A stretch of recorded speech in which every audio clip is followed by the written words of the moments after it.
அனைவருக்கும் மகிழ்ச்சி கலந்த வணக்கத்துடன் நான் உங்கள் ஷைன் பேட்டி. நமக்கு இந்த மரம் செடி கொடியெல்லாம் பற்றி தெரியும். இவையெல்லாம் ஒரு விதையிலேருந்து தான் உருவாகுது. ஒரு விதையை மண்ணுக்குள்ளே புதைச்சி வைக்கும்போது அது ஈஸியாக முளைக்கிறது இல்லை.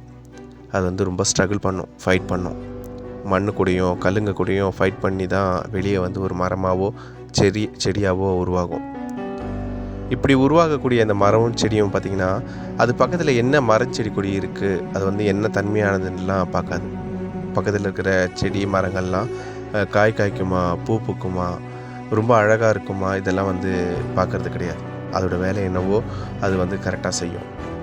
ஒரு காலகட்டத்துக்கு பிறகு அந்த மரம் பார்த்திங்கன்னா, ஒரு சின்ன விதையிலேருந்து உருவாகக்கூடிய அந்த மரமானது உயிரை போய் நிற்கும்.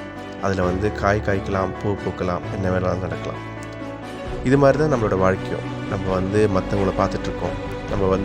நம்ம பக்கத்தில் யார் என்ன பண்ணுறாங்க, அவன் ஏழையா, அவன் பணக்காரனா, அவன் என்ன வேலை செய்கிறான், அவன் ஐடியில் வேலை செய்கிறானா, அல்லது ரொம்ப சின்ன வேலை செய்கிறானா, இதை பார்த்துக்கிட்டே நம்மளோட வாழ்க்கையை நம்ம ஓட்ட பார்த்துட்ருக்கோம். அப்படி இருக்கும்போது நம்மளோட வாழ்க்கை ரொம்ப கஷ்டமாக தான் இருக்கும். நம்ம வாழ்க்கை முன்னேறாது. அவங்க முன்னேறி போய்கிட்டே தான் இருப்பாங்க. நம்மளோட வாழ்க்கை எப்படி இருக்கணும்னா, எதை பற்றியும் கவலைப்படாமல், மற்றவங்களை பற்றி சிந்தனை இல்லாமல், ஜாலியாக, ஹாப்பியாக, நம்மளுக்கான வழி, நமக்கான தேடல், இவற்றை மட்டுமே பார்த்ததாக இருக்க வேண்டும். ஒரு சிறு விதையிலேருந்து உருவாகக்கூடிய பெரிய மரத்தை போல நம்மளுடைய எண்ணங்களும் குணங்களும் பெரியதாக இருக்க வேண்டும். வாழ்க்கையில் வெற்றி பெற அனைத்து வாழ்த்துக்களுடன் நான் உங்கள் ஷைன் பேட்டி.